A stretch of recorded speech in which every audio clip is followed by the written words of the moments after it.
I'd just like to quickly introduce myself. My name is Christian Nicolai. I'll be facilitating, moderating the next sessions and introducing the next speakers, doing the Q&A a bit.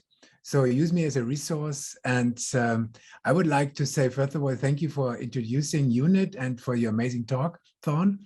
Good luck with your gig later on. And we'll have an amazing follow-up here, speaker, Dr. Tali Rezun, and he's going to talk about communication, and especially a topic I think which is interesting to everybody, the road to privacy and Web3 on-chain communication, which is been happening and becoming more popular in the last years. Dr. Tali Rezun, and I'm going to call you Tali, has an amazing background. He's a blockchain expert, researcher, a lecturer. He has started several ventures. His entrepreneurial career started already when he was 18 and organically has grown over the last years. He has a master and an MBA in business, speaks on technology, brand awareness, web applications, and he is the head of two ventures, two Web3 ventures, Blockchain, Block Labs and Force Tech. And he's also lecturing at the business school in Kotkoli and speaks at Adriano. So amazing CV. Thank you for joining in, Tali. And I hope you have already the rights to share whatever you want to share. I give you the mic here so that you can really share your precious insight and knowledge with us here. Thanks, Unit Network, for the kind invite and for the kind introduction. Let me try to share the screen here. Okay, I think we have it. Yes. Okay, great. So let me share my story and what led me to this moment in time. I was always tech savvy and entrepreneurial by nature. To connect to Thorn before me, in 1997, I built the first digital audio recording studio, which was something very strange back in the days when everybody recorded analog. I managed to build it into one of the biggest record and production houses in the region. We were later totally hammered by the MP3, but those were some fun times. In the early 2000s, I was focused on HTML and Google SEO, which later evolved into Online Guerrilla, which is a full stack online brand exposure agency operating since. In 2010, I co-founded an HR company that we expanded into 6 countries, employing over 1,200 people. And later in 2018, made a successful exit. But going back to 2017, when I wanted to find a secure data exchange solution for cross-border communication between our offices, we were dealing with sensitive employee data, and email was just not an option. So you would be amazed by the lack of secure and private data exchange services out there. So at the time, I was introduced to blockchain technology, and in a couple of months, I was totally hooked. I met Denis, our lead coder, back in the late 2017. We launched our first wallet-to-wallet data file exchange protocol in April 2018 on the Ethereum mainnet. And from that time on, I dedicated my full time to private and secure on-chain communication R&D. Finished my MBA in 2012, later my doctorate in 2018. I'm also engaged as a guest lecturer on the Kutruli MBA program, Blockchain Adria resident speaker, and a UNC Fact blockchain expert. I'm also one of the founders of the Blockchain Recorded podcast, which is now running for the 2nd season. So the internet changed the way we live. Okay, it opened the highway to unlimited communication and revolutionized access to information. But as far as I see, it failed greatly in regards to our digital freedom and privacy. So whenever we speak about privacy, we consider it a topic important to us. We give away our privacy on a daily basis. And as the saying goes, if you're not paying for the product, then sadly, you are the product. So securing your digital communication should be your highest priority when going online. There are just too many threats to trust any company with your private data.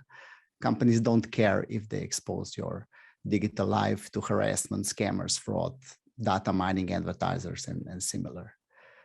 So blockchain has always offered the promise of enabling private, immutable, wallet-to-wallet communication while retaining data and identity ownership. It is by design the perfect privacy tool. However, it could never really take off due to early generation blockchain scalability, slow time to finality, and cost constraints. But there are also other challenges to consider. I think that the main challenge after establishing a low-cost scalable infrastructure goes to finding appropriate use cases. There's also a challenge of user migration from now free but not private Web2 communication platforms to payable but private Web3 infrastructure. I believe that with innovative incentive onboarding models and the coming Web3 mobile technology, this barrier could be overcome. I also believe that with the rise of privacy awareness and Web3 adoption in general, the on-chain wallet-to-wallet email or messaging could become the dominant communication, and as such will be the future of private online communication. The privacy and security native to Web3 are just too good to be overlooked.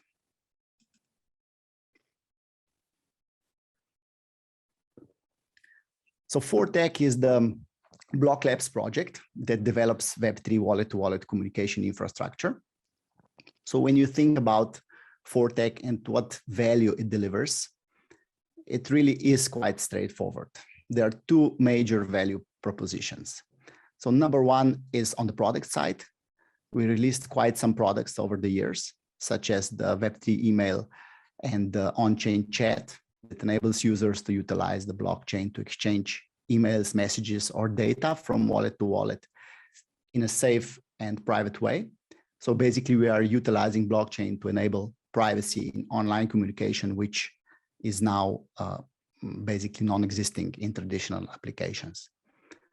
So the value proposition number two is more behind the scenes and is probably, by my guess, more important, with solutions such as the SDK framework that enables any project to integrate the email and the chat layers into their platform, UIs, or wallets, or the X509 digital identity on-ramping to Web3, where we develop a system that enables users to connect their X509 digital identities with blockchain wallets, verifying them at the same time.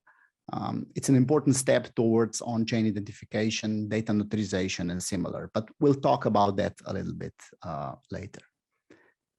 So we spent the last 4 years developing the Fortech foundations, which are built around privacy and ecosystem integrations. Privacy by design was our guiding approach when building Fortech. That simply means that we put the consideration of how we could preserve privacy, guarantee protection, obfuscate metadata to the largest possible degree at the forefront of all our architectural decisions. So at the same time, no personal data whatsoever is collected by Fortech. We were able to build multi-chain framework that is Ethereum, Polkadot, and Solana interoperable and enables on-chain email and messaging that is private, secure, censorship resistant, and immutable. So an ecosystem can only thrive when solutions are not built in isolation. We have our own UI for the email and the chat, but we see the maximum potential in ecosystem-wide adoption. So any supported blockchain network app that is looking to include wallet-to-wallet communication features will be able to integrate the email and chat functionalities into their platform via our white labels or SDKs. So with massive communities emerging surrounding popular DeFi, NFT, gaming, and DAO platforms, I think that the need for social communication is increasing.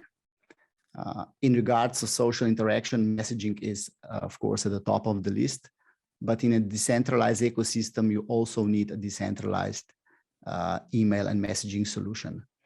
So Web3 wallet-to-wallet communication opens a whole new chapter in social interaction that is just not possible with the current framework. We will dive into the topic a little bit later when we go over the solution-specific features. So our R&D here took us in 3 different directions. ForTech already enables UI white-labeled email and chat, so partner projects can already enable social communication within their communities. But a dedicated SDK framework will enable direct UI integration, so partner projects communities will be able to communicate within their favorite UIs or wallets. We are also working on a standalone desktop app that would enable privacy-sensitive users to send or receive end-to-end encrypted emails via an underlying blockchain network using their existing traditional email client apps such as Microsoft Outlook or Apple Mail. Well, this is amazing, Tali, what I'm hearing here. So this really like lets my heart beat faster when I'm like seeing what you're doing. I had no clue. Really looking forward for the next slides here. Yeah, thanks. So although our primary focus on privacy, security, and censorship resistance of emails and messaging, we don't want to neglect the UI or UX aspect of giving our users a great experience using the chat or the email, which would have a similar look and feel like their traditional, let's say, favorite email or messaging apps, but of course with crypto-specific features. So on the product side, I would like to emphasize the private end-to-end encrypted email, private in group chat, end-to-end encrypted curated chat groups with which we can offer a Web3 community communication framework alternative, the current Web2 centralized services, exchanging media and data files through from wallet to wallet, token and NFT message transactions, NFT profiles, emojis, naming service integration, and so on. So on the tech side, I want to point out end-to-end encrypted on-chain wallet-to-wallet communication, encrypted group messaging, MetaMask integration or native wallets interoperability, depending on which chain we are talking about, SDK and white labeling, decentralized storage. And on the private side, we can touch on end-to-end AES encryption. There's no sign-up or personal information needed, no ads, no tracking, no data mining, no danger of identity theft or email spoofing. So we spent over 4 years now developing the, let's say, multi-chain communication building blocks, which are deployed and tested on various layer 1s, mainnets, testnets, and so on. So as time passed, some of the chosen layer 1s did not pan out due to extreme transaction fees and scalability issues. We are searching for the perfect fit in regards to network decentralization, performance, transaction costs, transaction finality. Here is where we really learned the crucial importance of blockchain's stability and scaling. Everybody's always talking about the scalability and here and there, but this is where we learned our lesson. So there was quite some experimental Web3 development done from 2018 to 2020. For example, we developed the on-chain data notarization for the EU Commission grant program, and the connection option between the X509 identity certificate and on-chain wallet address. Both developments led to new extremely useful use cases. So we developed an X509 to Web3 ID protocol that can provide wallet address verification by creating a link between an X509 user's online identity and blockchain wallet address. For those of you who are not familiar with the standard, the X509 digital certificate standard is widely supported across Europe and the world and can be used for online banking, data encryption, notarization of signed data, digital signatures, basically for all online ID related tasks. This was launched before Web3. This was launched, I think, in the early 2000s. It's an old protocol, but it works. So if used together, both the X509 to Web3 ID protocol and the decentralized notary that we also developed, we can start getting some really useful use cases. Just to clarify here, there are three main parts to data notarization process. There's the verified identity, of course, the data source or origin confirmation, and the timestamp. So we can verify the on-chain identity with our X509 to Web3 protocol, while our on-chain denotary protocol provides origin data verification using the file checksum method while it gets the timestamp from the blockchain itself. So this is something that was seemed like important to mention. So opposite to permissionless identity used by end users in a decentralized Web3 environment, organization need a connection between off-chain and on-chain identity. So this is where X509 to Web3 ID protocol comes in handy, because when blockchain technology will go mainstream, organizations will need to be able to identify the users. So this could be one of the ways to do it, as the X509 is already an established online identity supported by the EU and the world states. So let me just add that our X509 to Web3 ID protocol is Ethereum Polkadot interoperable. So as far as deployments goes, to establish the standard for wallet-to-wallet on-chain communication infrastructure, our smart contracts will need to be deployed on all suitable major chains, so we can enable seamless and permissionless SDK integration for any Web3 project that wants to integrate a email or chat layers, so no matter what its native chain is. Okay.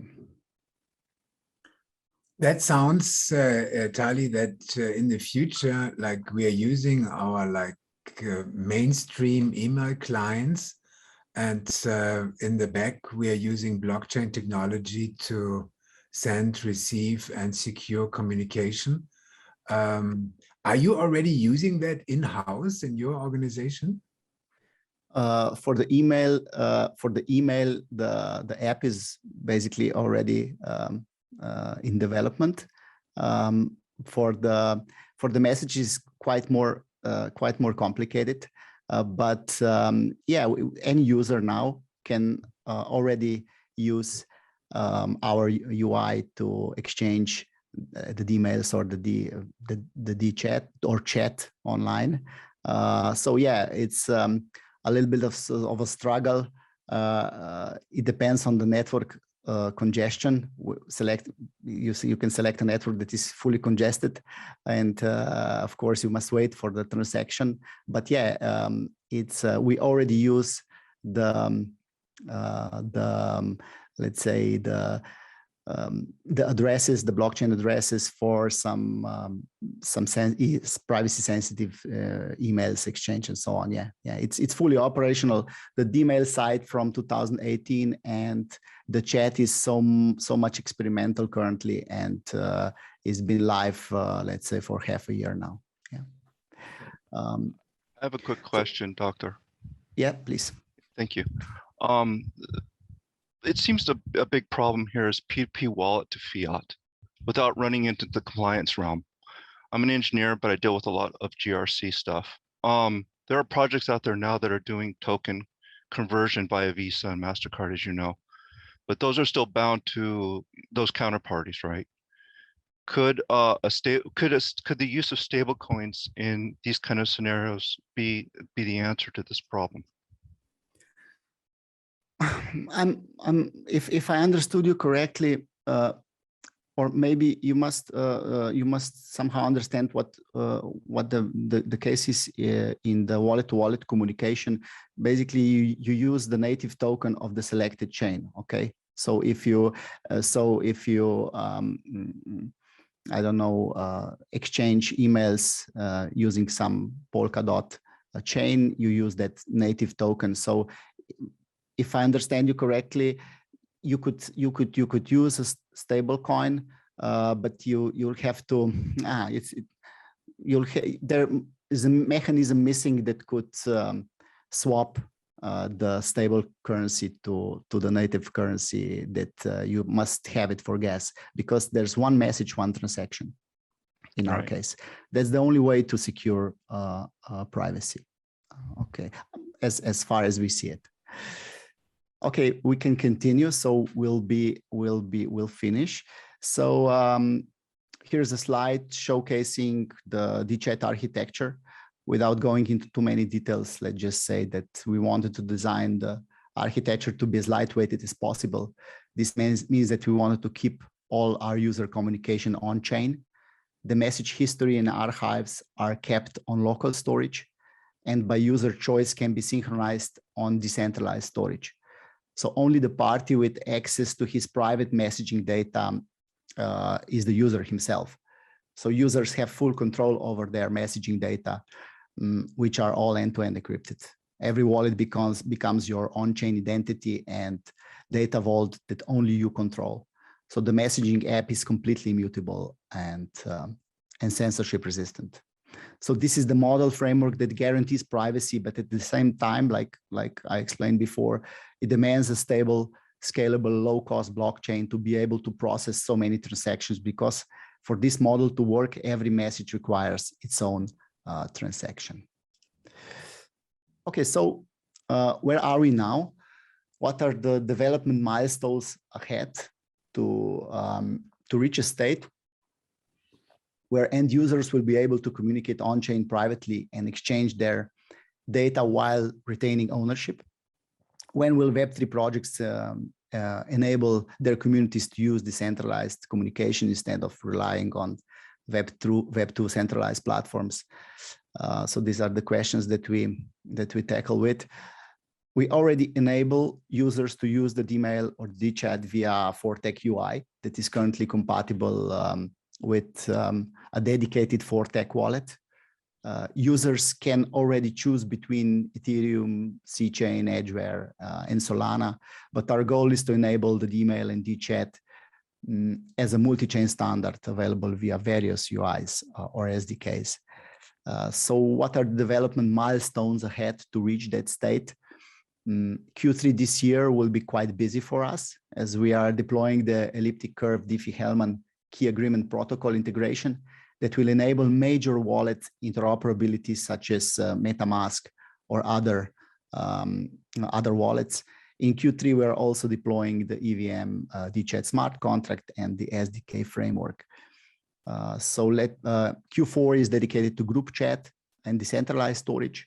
Let me just clarify here that end-to-end encrypted group messaging was always difficult to achieve. So this goes for Web2 and especially for Web3. So developing the tech to support on-chain end-to-end encrypted group messaging was a challenge in itself. We solve it by random generation of the secret key that is used to encrypt or decrypt messages. So the secret key is distributed to all group members and separately encrypted with advanced encryption standard over the elliptic curve Diffie-Hellman key agreement protocol. So this opens the whole new chapter in Web3 on-chain communication and could easily disrupt current centralized community messaging platforms. So the beginning of the next year will be dedicated to protocol deployment to establish the standard for wallet-to-wallet on-chain communication infrastructure. Our smart contracts need to be deployed on all major chains, of course, when it's possible, so we can enable seamless and permissionless SDK integration. There are quite some development in the pipeline for passion projects, such as broadcasting Web3 email to CMTP client, mobile app, desktop apps, and so on. So I met Denis in November 2017. Andre joined us early 2018. Peter joined us in the early 2020, made a great addition, as do all the core team members. We have been working together focused for over 4 years now. We have created over 400 pages of technical documentation, written numerous research papers, published over 50 articles covering Web3 communication, data exchange, on-chain privacy, and so on. We also participated in the UNEC chain white paper, where our tech is one of the 5 use cases presented. So what we learned so far? We learned that blockchain has the ability to enable privacy, immutable wallet-to-wallet communication, while at the same time it can retain data and identity ownership. And we learned that in fact, it is by design the perfect privacy tool. We learned that due to stability and scalability issues, early generation blockchains could not sustain the on-chain communication infrastructure. We know that user migration from free, not private Web2 communication platforms to payable but private Web3 infrastructure will be challenging. And we are searching for new incentive onboarding models and applicable use cases. Cool. Yeah. So to conclude, after nearly 5 years of R&D solving the privacy and security in online communication, I would say that technologically speaking, we are going in the right direction. The challenge cannot be solved overnight. I'm recognizing new possibilities surrounding new generation application-specific blockchains that are emerging, that were just not available back in 2018. Yes, I can see your vision. I can see your vision of really mass application, because you're talking every mobile phone on the planet, right? Yeah. You're right. So this is a massive a vision you're having here. What's in your eyes the major roadblock for this mass adoption of blockchain communication? Yeah, it's quite simple. Like I explained, it's stable, low-cost, scalable blockchain infrastructure. Okay, that's the first thing, and then there's adoption challenges. Like I explained before, these are the things that, and it's a mindset, of course. It's a mind. We are so embedded in this free messaging communication that we just do not think about what we are giving away. Okay, so yeah. So really adoption. Cool. Like Tali, amazing talk. You really inspired me here, at least me. Is there anybody else in the audience who has a connecting or like a question for Tali before we close this session here? Something that Thorn said that came up again in this conversation was stability, which is ultimately trust, which is unfortunately what the fiat world has right now, and something that I think crypto as currency is going to have to get over in order for us to be treated as such. Yeah, I think I would agree on that. Yeah, thank you, AD, for this comment. And I'd say, Tali, thank you very much for taking the time and sharing this amazing information with us here. And I'm looking forward. How do we reach you? Maybe you post like a chat or whatever, like a preferred way of communicating with you in the chat here, so that people can take it on and go on you and ask you, because I would probably ask you for like how do I get on your mailing list? Yeah, of course. That would no be problem. amazing. Cool. Thank you. Thank you. I will share, so we don't take time. Yeah. Okay, great. Thank you very much. Thank Tali. Thank you very much.